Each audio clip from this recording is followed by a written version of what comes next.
do Reis, capítulo 1. Depois da morte do rei Acabe, a terra de Moabe se rebelou contra Israel. Certo dia, Acasias caiu pela grade de um cômodo no terraço de seu palácio em Samaria e ficou gravemente ferido. Ele enviou mensageiros ao templo de Baal-zebub, deus de Ecrom, para saber se iria se recuperar. O anjo do Senhor, porém, disse a Elias de Tisbe: Vá ao encontro dos mensageiros do rei de Samaria e diga-lhes: Acaso não há Deus em Israel? Por que vão consultar Baal-zebub, o deus de Ecrom? Por isso, assim diz o Senhor: Você nunca mais se levantará da cama onde está. Certamente morrerá. Então Elias partiu. Quando os mensageiros voltaram ao rei, ele lhes perguntou: Por que voltaram tão depressa? Eles responderam: Um homem veio ao nosso encontro e nos instruiu a voltarmos ao rei e lhe darmos esta mensagem. Assim diz o Senhor: Acaso não há Deus em Israel? Por que enviou seus homens para consultar Baal-zebub, o deus de Ecrom? Por isso nunca mais se levantará da cama onde está. Certamente morrerá. Como era o homem que lhes anunciou essa mensagem? Perguntou o rei.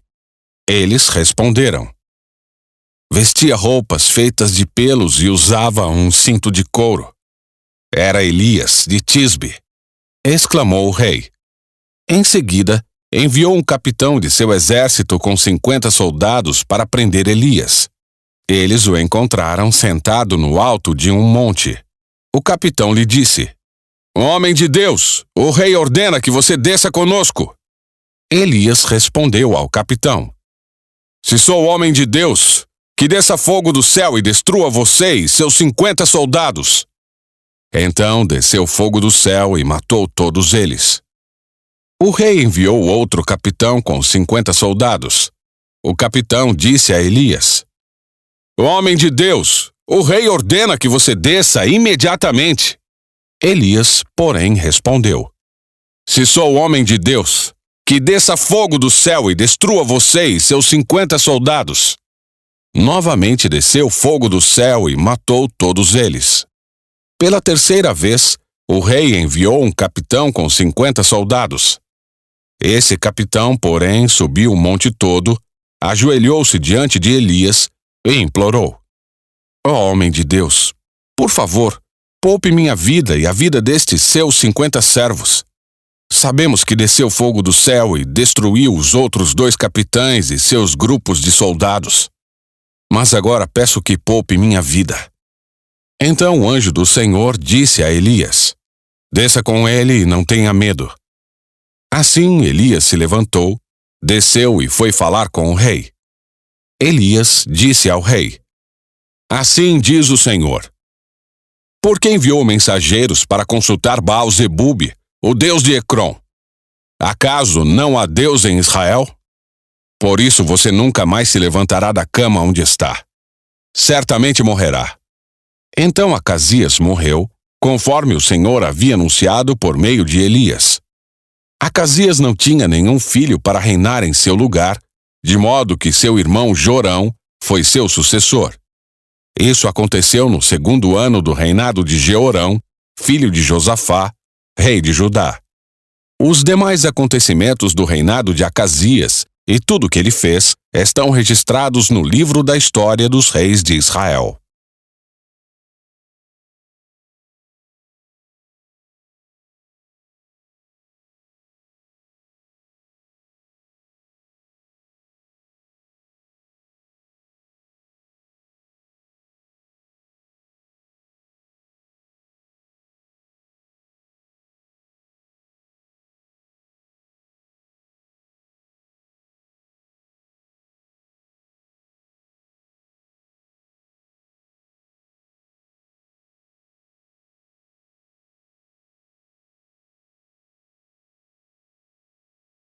Cristãos e a Bíblia, eles condenam o ocultismo, só que você não sabe que o seu cristianismo saiu de dentro do ocultismo. Então os cristãos hoje, quando eles largam o cristianismo e caem no espiritismo, eles, encontrei a verdade, agora eu já acredito em reencarnação, acredito em vida após a morte. Então é só mais uma doutrina com a ideia de alguém que você caiu nela. Então tudo que você acredita hoje foi ideia de alguém. Alguém teve uma ideia e as pessoas começaram a seguir esse alguém e começaram a fazer uma religião. E as pessoas me pediram para falar sobre o espiritismo. Então o espiritismo se resume na ideia de um homem chamado Allan Kardec. Então tudo que você acredita hoje, seus dogmas e suas doutrinas são ideias de alguém. Alguém teve essa ideia e passou para você. Então não tem como falar de espiritismo sem falar de Allan Kardec. Não tem como falar de Testemunho de Jeová sem falar de Charles Russell. Não tem como falar de Adventista sem falar de Ellen White. Então, se você hoje é mórmon, você tem que depositar 100% da sua confiança em Joseph Smith. Se você hoje é espírita, você tem que depositar 100% da sua confiança em Allan Kardec. Se você é adventista, 100% da sua confiança na Ellen White. Se você é testemunho de Jeová, você está depositando 100% da sua confiança em Charles Russell. Aí alguns até me perguntam, por que você é tão convicto do que você fala? Por que você tem tanta certeza do que você fala? Porque eu não vou com a manada, eu tenho minhas próprias convicções. Eu não acredito em Divaldo Franco, eu não acredito em Allan Kardec, eu não acredito em pastor tal, eu não acredito em padre tal, eu não acredito em seu ninguém. Eu tenho minhas convicções, senão eu estaria seguindo ideias de alguém. Eu sou aquele tipo que está todo mundo falando que esse livro aqui é vermelho e eu vou chegar e vou falar que ele é preto. Então eu tenho as minhas convicções. Você entra em conformidade pública. Onde está indo a manada? Se está todo mundo acreditando em Jesus, eu também vou acreditar. Você vai com a maioria. Então quem foi Allan Kardec? Homem branco, europeu, modelo patriarcal, machista, cristão. Allan Kardec ele veio da igreja, depois ele contesta a igreja, mas a sua filosofia é a partir de um olhar cristão de mundo. Eu diria que se Allan Kardec ele fosse muçulmano, ele criaria o Alcorão segundo o Espiritismo. Se ele fosse judeu, ele criaria a Torá segundo o Espiritismo. Então, quando Allan Kardec diz assim, fora da caridade não existe salvação, ele está confrontando com a igreja, porque a igreja católica naquela época falava que fora da igreja não existe salvação. Então, são as ideias de um homem. Ah, mas então o espiritismo é só mais uma enganação. Meu amigo, tudo que você acredita hoje, a base é a igreja católica. Tudo que está fora da igreja católica foi alguém que desramificou da igreja católica, teve uma ideia e passou para vocês. É só isso. Então todas as doutrinas e dogmas que vocês acreditam hoje, seja ela qual for, foi ideia de alguém. A base do cristão, a base da religião do Ocidente é a igreja católica. Essa é a estrutura. Fora dela é todo mundo que desviou dela. Então tudo que você acredita hoje que é verdade, foi ideia de uma pessoa desviada, tá bom? Então Allan Kardec, juntamente com o Espiritismo, é só mais uma filosofia de ideia de alguém que passou para alguém que alguém acreditou e você acreditou nisso. Então tudo que você sabe hoje sobre doutrinas, dogmas, religiões, foi ideia de alguém. Você está depositando 100% da sua confiança numa mísera pessoa. Ah, mas o Chico Xavier fazia caridade, fazia os espíritos, não sei o que, psicografia. Pessoal, para de fazer papel de bobo. Chico Xavier, ele psicografava suas cartas a partir de treinamento, de técnicas. Eu já mostrei isso aqui no canal. Se você quer continuar acreditando, tudo bem. Ah, mas ele fazia caridade. Beleza, fazia caridade, mas isso não prova que os espíritos conversavam com ele. Não prova que as cartas dele eram psicografadas através de uma canalização com algum espírito. Isso não existe. Você acredita em anjos? Não estou me referindo aos querubins fofinhos que ouvimos por aí, mas sim aos guerreiros celestiais e mensageiros divinos que influenciam o destino da humanidade. Hoje, vamos explorar os mistérios de figuras angelicais tão poderosas que a própria Bíblia pouco revela sobre elas. Prepare-se para descobrir o anjo que você talvez nunca tenha ouvido falar, mas que pode mudar sua percepção do mundo espiritual para sempre. Se você acha que já conhece tudo sobre anjos, vai querer repensar suas ideias. Acompanhe-nos, pois o que você vai aprender hoje é tão surpreendente que não vai querer perder um só segundo. Na Bíblia, são mencionados 4 anjos. Segundo as Escrituras, os anjos são os mensageiros de Deus e são enviados por Ele para cuidar dos santos e de todos os herdeiros da salvação. A Bíblia diz que há muitos anjos no céu. e em Hebreus 12:22 afirma que sua quantidade é incontável. Apesar disso, não conhecemos muito bem os nomes deles. Gostaríamos de expressar outra objeção. Muitas das menções recentes aos anjos sugerem que são os espíritos dos falecidos voltando à Terra. No entanto, de acordo com as Escrituras, isso não tem fundamento. Os anjos são seres celestiais criados por Deus e não têm ligação com os espíritos humanos.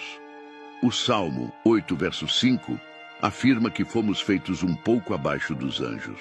Nós e os anjos não pertencemos à mesma categoria de seres. Os anjos foram criados antes dos humanos. Quando Adão e Eva pecaram e foram expulsos do jardim, um anjo os impediu de voltar. Isso está em Gênesis 3:24. Os anjos foram criados de forma especial e não se casam, como mencionado em Mateus 22:30. Portanto, os anjos estavam presentes antes da criação dos seres humanos. Com exceção dos anjos que pecaram com Lúcifer, os anjos santos amam e obedecem a Deus, como descrito em Salmos 103:20. Existem diferentes categorias na hierarquia dos anjos. Os serafins e querubins são mencionados em Isaías 6:2 e no Salmo 81. Os anjos estão aqui para ajudar a todos, independentemente de gênero ou idade. A Bíblia contém várias histórias e referências a anjos. Ao longo das Escrituras, apenas 4 anjos são nomeados, incluindo tantos que caíram quanto os santos. Vamos fazer um breve estudo sobre cada um deles e as funções que desempenham de acordo com as tarefas que lhes foram designadas por Deus. Vamos começar com Lúcifer, o anjo que se rebelou. Em Isaías 14:12, ele é descrito como um dos anjos celestiais que caiu devido ao seu orgulho e sua rebelião contra Deus. O texto retrata sua queda e sua ambição, questionando: como caíste do céu, ó Lúcifer, filho da alva? Como caíste do céu, ó Lúcifer, que enfraquecias as nações? No teu coração dizias: subirei aos céus, acima das estrelas de Deus exaltarei o meu trono, e no monte da congregação me assentarei, nas extremidades do norte. Subirei acima das mais altas nuvens, serei semelhante ao Altíssimo. Lúcifer era uma criatura bela no céu. Na Bíblia, encontramos essa descrição de um ser magnífico. O profeta Ezequiel o descreveu como a imagem da perfeição, repleto de sabedoria e beleza impecável. Sua vestimenta era feita de pedras preciosas, e ele era o querubim ungido que cobria. Desde o dia de sua criação, ele era perfeito em todos os seus caminhos. Lúcifer foi criado de forma exuberante pelo Criador para refletir sua glória. Agora, vamos discutir sobre Miguel, o arcanjo. Ele é conhecido como o arcanjo de Deus, o que significa que ele é o líder dos anjos. Nas Escrituras, ele é frequentemente referido como um dos principais príncipes celestiais. Miguel é um dos arcanjos associados à guerra espiritual. Geralmente, quando ele é mencionado na Bíblia, está relacionado a uma batalha espiritual. Miguel é um guerreiro espiritual, especializado em batalhas. Ele terá um papel significativo nos eventos futuros, como indicado em Daniel 12:1, quando ele se levantará. Há um grande príncipe que vigia sobre os filhos do povo. É interessante notar a escolha das palavras na Bíblia. Ele cuida dos filhos do povo. Ele não apenas está ligado à guerra, mas também é um protetor. Esse príncipe pode ser o mesmo mencionado em 1 Tessalonicenses 4:16, onde Paulo fala sobre o Senhor descendo dos céus com a voz do arcanjo e o toque da trombeta de Deus, ressuscitando os mortos em Cristo primeiro. Em Apocalipse 12, versículos 7 ao 9, vemos como o anjo Miguel liderou a batalha contra o diabo e os anjos rebeldes, resultando em sua expulsão do céu. Foi o orgulho que levou Lúcifer a desafiar o Todo-Poderoso. Quando percebeu que seus planos foram descobertos, seu orgulho o endureceu e ele tentou iniciar uma guerra. No entanto, foi exatamente esse orgulho que causou sua queda. Miguel, o arcanjo, liderou uma batalha contra Lúcifer e seus seguidores até que não houvesse mais lugar para eles no céu. O livro do Apocalipse, capítulo 12, versículos 7 e 8, descreve essa guerra celestial. Houve então uma batalha no céu. Miguel e seus anjos lutaram contra o dragão, e o dragão e seus anjos revidaram. Mas eles não foram suficientemente fortes, e não houve mais lugar para eles no céu. O orgulho é um caminho que leva à destruição. Miguel é famoso por sua grande força em batalha. Ele venceu o diabo e o expulsou do céu quando sua maldade foi descoberta. Além disso, Miguel desempenhou seu papel de guerreiro quando Daniel orou por 21 dias. Mas a resposta à sua oração foi adiada pelo príncipe da Pérsia. O príncipe da Pérsia enfrentou um outro anjo, que estava encarregado de trazer as respostas às orações de Daniel. Por causa da persistência de Daniel em oração, Miguel teve que intervir para resgatar o outro anjo das mãos do príncipe da Pérsia. Finalmente, em Daniel 10, versículo 12 ao 13, o anjo apareceu a Daniel e disse: Não temas, Daniel, desde o primeiro dia em que aplicaste o teu coração a entender e a humilhar-te perante o teu Deus. Tuas palavras foram ouvidas, e eu vim em resposta a elas. No entanto, o príncipe do reino da Pérsia me resistiu por 21 dias, até que Miguel, um dos principais príncipes, veio me ajudar. Eu fiquei ali com os reis da Pérsia. Miguel não apenas derrotou o príncipe da Pérsia, mas também repreendeu o diabo em nome do Senhor, quando disputava o corpo de Moisés. Em Judas 1, verso 9, Miguel é descrito como aquele designado por Deus para lutar batalhas, e ele nunca foi derrotado. A posição de Miguel como arcanjo demonstra que existem ordens e hierarquias entre os anjos. Em Apocalipse 12, versículos 7 ao 9, Miguel não estava sozinho ao lutar contra o diabo e seus anjos. Ele liderou outros anjos, o que mostra que ele é o comandante deles. Também gostaria de destacar o fato de que em Daniel 10, 13, Miguel é mencionado como um dos príncipes principais, o que sugere a existência de outros no céu, embora a Bíblia não os mencione. O anjo Gabriel é conhecido por anunciar a Maria sobre o nascimento de Jesus, como muitos podem lembrar da história de Natal. Gabriel e Miguel são os únicos dois anjos bons nomeados na Bíblia. Embora Gabriel seja às vezes chamado de Arcanjo Gabriel, esse título não é encontrado na Bíblia, ao contrário de Miguel, que é claramente chamado de arcanjo em Judas. A principal função do anjo Gabriel é transmitir boas notícias ao povo de Deus. Ele foi enviado ao sacerdote Zacarias para anunciar a concepção de João Batista, que seria o precursor de Jesus. Quando Zacarias estava no templo, um anjo do Senhor apareceu a ele, de pé, à direita do altar do incenso, como descrito em Lucas 1:11. Então apareceu-lhe um anjo do Senhor, posto em pé à direita do altar do incenso. Este anjo era Gabriel. Gabriel deu a Zacarias a notícia de que sua esposa Isabel daria à luz um filho. Essa notícia foi estranha para Zacarias, que disse ao anjo no versículo 18: Como terei certeza disso? Sou velho e minha esposa também é de idade avançada. No versículo 19, o anjo respondeu: Eu sou Gabriel. Estou na presença de Deus e fui enviado para falar contigo e te dar esta boa notícia. E continuando no versículo 20: Mas como você não creu nas minhas palavras, que se cumprirão no tempo certo, ficará mudo e não poderá falar até que isso aconteça.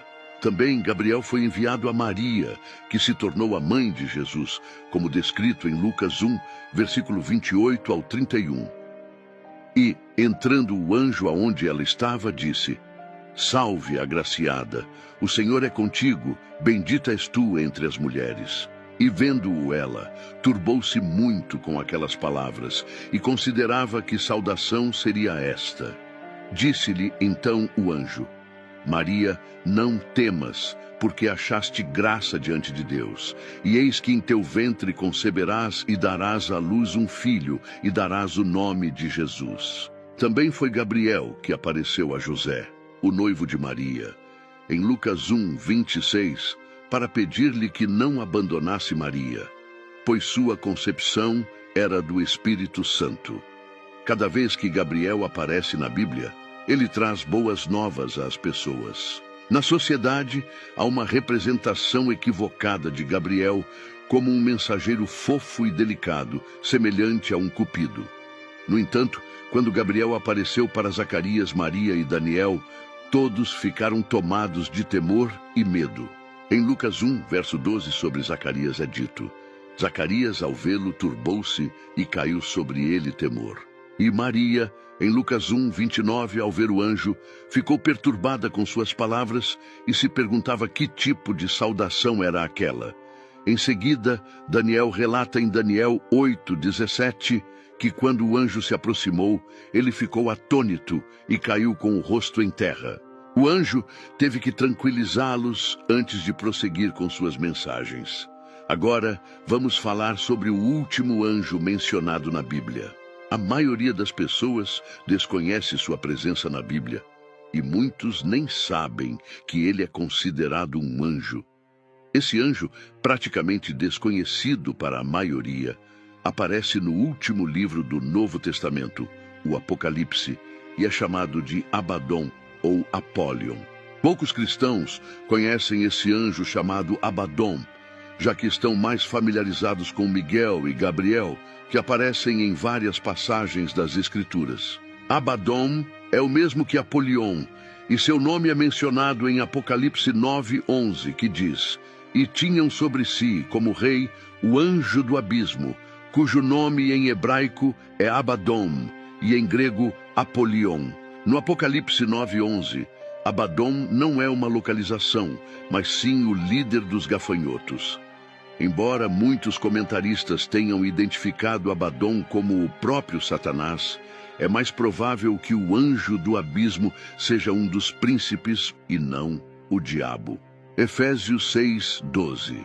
Porque a nossa luta não é contra o sangue e a carne, mas contra os principados, contra as potestades, contra os príncipes das trevas deste século, contra as hostes espirituais da maldade nas regiões celestes.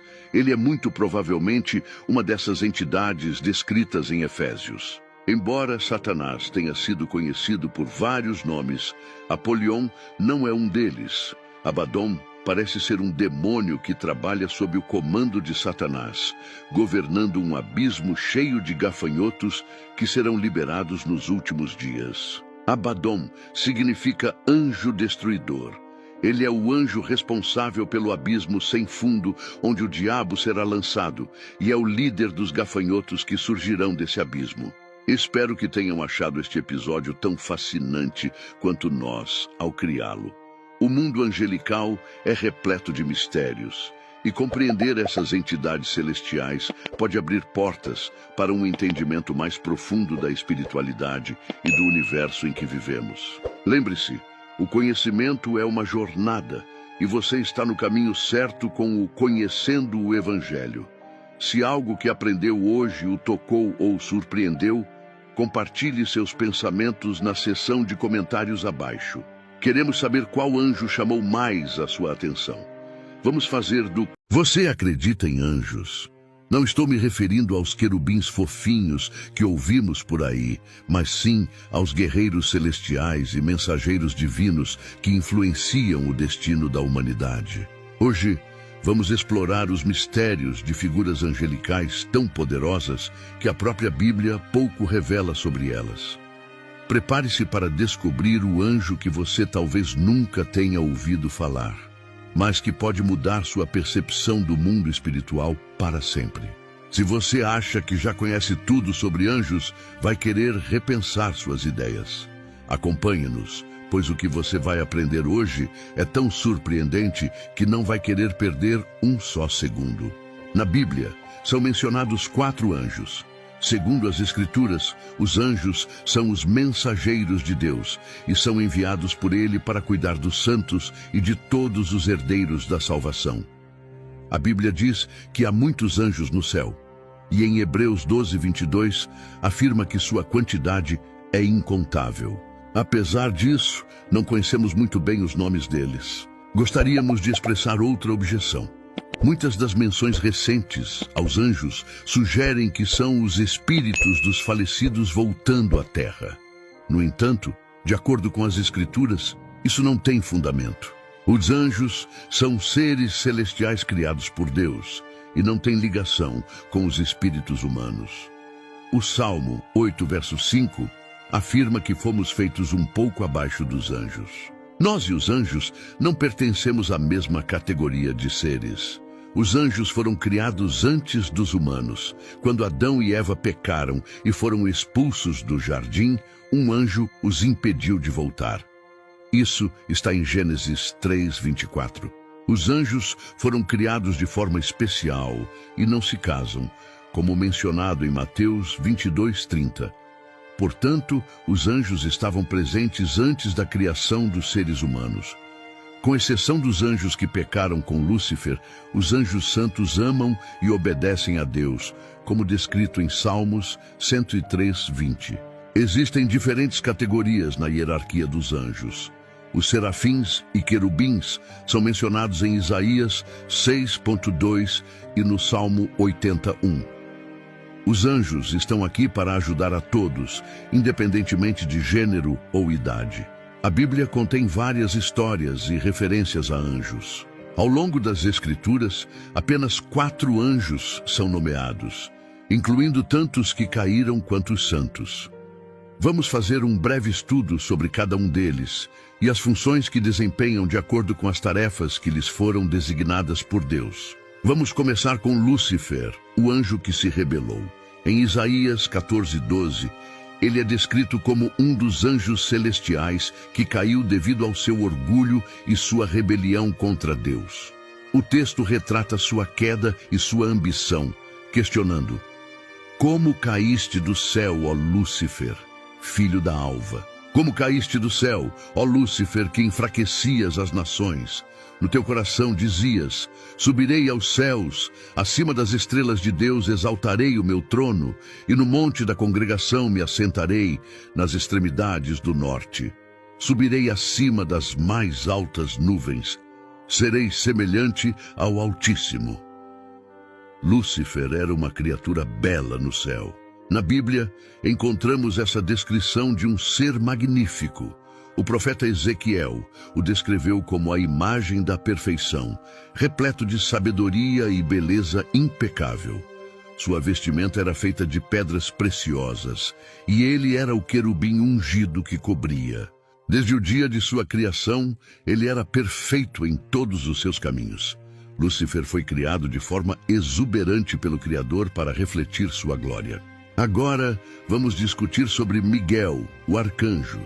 Ele é conhecido como o arcanjo de Deus, o que significa que ele é o líder dos anjos.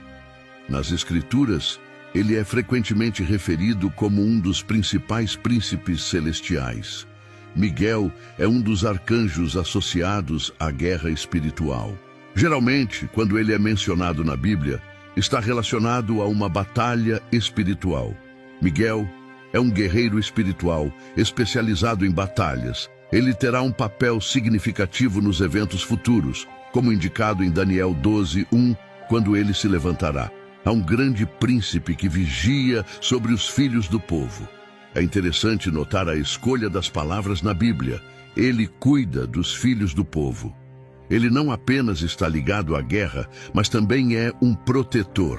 Esse príncipe pode ser o mesmo mencionado em 1 Tessalonicenses 4:16, onde Paulo fala sobre o Senhor descendo dos céus com a voz do arcanjo e o toque da trombeta de Deus, ressuscitando os mortos em Cristo primeiro. Em Apocalipse 12, versículos 7 ao 9, vemos como o anjo Miguel liderou a batalha contra o diabo e os anjos rebeldes, resultando em sua expulsão do céu. Foi o orgulho que levou Lúcifer a desafiar o Todo-Poderoso. Quando percebeu que seus planos foram descobertos, seu orgulho o endureceu e ele tentou iniciar uma guerra. No entanto, foi exatamente esse orgulho que causou sua queda. Miguel, o arcanjo, liderou uma batalha contra Lúcifer e seus seguidores até que não houvesse mais lugar para eles no céu. O livro do Apocalipse, capítulo 12, versículos 7 e 8, descreve essa guerra celestial. Houve então uma batalha no céu. Miguel e seus anjos lutaram contra o dragão, e o dragão e seus anjos revidaram. Mas eles não foram suficientemente fortes, e não houve mais lugar para eles no céu. O orgulho é um caminho que leva à destruição. Miguel é famoso por sua grande força em batalha. Ele venceu o diabo e o expulsou do céu quando sua maldade foi descoberta. Além disso, Miguel desempenhou seu papel de guerreiro quando Daniel orou por 21 dias. Mas a resposta à sua oração foi adiada pelo príncipe da Pérsia. O príncipe da Pérsia enfrentou um outro anjo, que estava encarregado de trazer as respostas às orações de Daniel. Por causa da persistência de Daniel em oração, Miguel teve que intervir para resgatar o outro anjo das mãos do príncipe da Pérsia. Finalmente, em Daniel 10, versículo 12 ao 13, o anjo apareceu a Daniel e disse: "Não temas, Daniel, desde o primeiro dia em que aplicaste o teu coração a entender e a humilhar-te perante o teu Deus. Tuas palavras foram ouvidas, e eu vim em resposta a elas. No entanto, o príncipe do reino da Pérsia me resistiu por 21 dias, até que Miguel, um dos principais príncipes, veio me ajudar. Eu fiquei ali com os reis da Pérsia. Miguel não apenas derrotou o príncipe da Pérsia, mas também repreendeu o diabo em nome do Senhor, quando disputava o corpo de Moisés. Em Judas 1, verso 9, Miguel é descrito como aquele designado por Deus para lutar batalhas, e ele nunca foi derrotado. A posição de Miguel como arcanjo demonstra que existem ordens e hierarquias entre os anjos. Em Apocalipse 12, versículos 7 ao 9, Miguel não estava sozinho ao lutar contra o diabo e seus anjos. Ele liderou outros anjos, o que mostra que ele é o comandante deles. Também gostaria de destacar o fato de que em Daniel 10, 13, Miguel é mencionado como um dos príncipes principais, o que sugere a existência de outros no céu, embora a Bíblia não os mencione. O anjo Gabriel é conhecido por anunciar a Maria sobre o nascimento de Jesus, como muitos podem lembrar da história de Natal. Gabriel e Miguel são os únicos dois anjos bons nomeados na Bíblia. Embora Gabriel seja às vezes chamado de Arcanjo Gabriel, esse título não é encontrado na Bíblia, ao contrário de Miguel, que é claramente chamado de arcanjo em Judas. A principal função do anjo Gabriel é transmitir boas notícias ao povo de Deus. Ele foi enviado ao sacerdote Zacarias para anunciar a concepção de João Batista, que seria o precursor de Jesus. Quando Zacarias estava no templo, um anjo do Senhor apareceu a ele, de pé, à direita do altar do incenso, como descrito em Lucas 1:11. Então apareceu-lhe um anjo do Senhor, posto em pé à direita do altar do incenso. Este anjo era Gabriel. Gabriel deu a Zacarias a notícia de que sua esposa Isabel daria à luz um filho. Essa notícia foi estranha para Zacarias, que disse ao anjo no versículo 18: "Como